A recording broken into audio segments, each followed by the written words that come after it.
Tired of dealing with annoying flies, fruit flies, and gnats in your home? The Zevo Flying Insect Trap is your ultimate solution. Don't wait.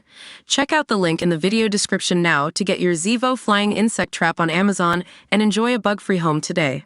With Rishi Sunak stepping down as Conservative Party leader following his party's drubbing in the general election, talk has already turned to who could replace him. The former Prime Minister today announced he will stay in his place until his successor is appointed later this year. But following huge losses for the Tories, a dozen top cabinet ministers have lost their seats, meaning Penny Mordaunt and other possible runners have been knocked out of the race before it even started. The surviving favourites include darlings of the right such as Kemi Badenoch and Priti Patel, while more centrist voices like Jeremy Hunt and Tom Tugendhat would be considered realistic contenders if they threw their hats in the ring. Ms. Braverman, his former Home Secretary, hasn't wasted any time to show she is ready to launch a leadership bid during her speech after winning the Fareham and Waterlooville seat. She vowed to rebuild trust and apologized for her party's failings, declaring, "I'm sorry that my party didn't listen to you.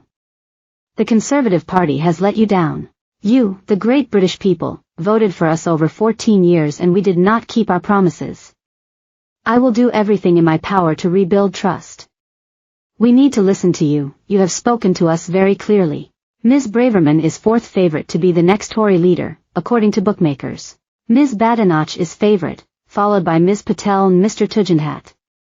James Cleverly, who held his Essex seat.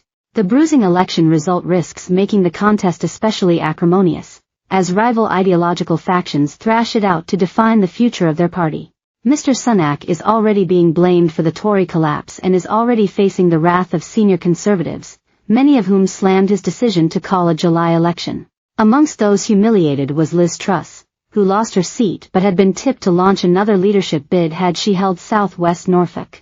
Grant Shapps said his party's troubles had turned into an endless soap opera and said the Conservatives had lost the election rather than Labour winning it, having tried the patience of the public by being divided. Penny Mordaunt said the Tories had thrown away the public's trust and lost sight of the public's values.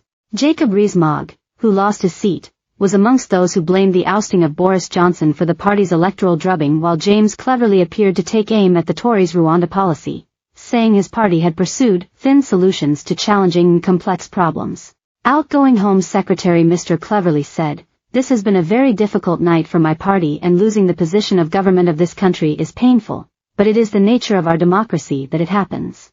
And when it happens it is incumbent upon, I suppose, all parties, but particularly the party leaving government, to listen carefully to what the voters are telling us. I am not going to rush to any quick judgments. I think the right thing to do is be thoughtful and take a short period of time to really assess what the voters are telling us, but it is clear that, when you see the vote share of the traditional main parties of government, that many voters are disillusioned with all of us.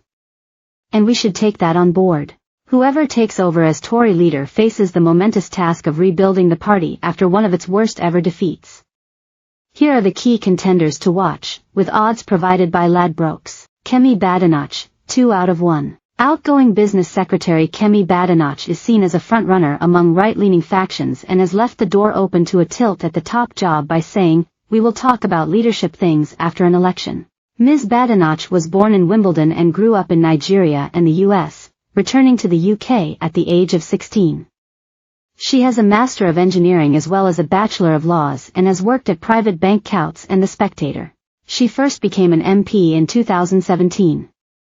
Ms. Badenoch backed Brexit, and as Minister for Women and Equality she has made a name for herself as an outspoken voice on gender issues, including by calling for a change to the Equality Act so that sex is defined only as someone's biological sex. Ms. Badenoch has rejected calls for Reform UK leader Nigel Farage to be welcomed into the Tory fold.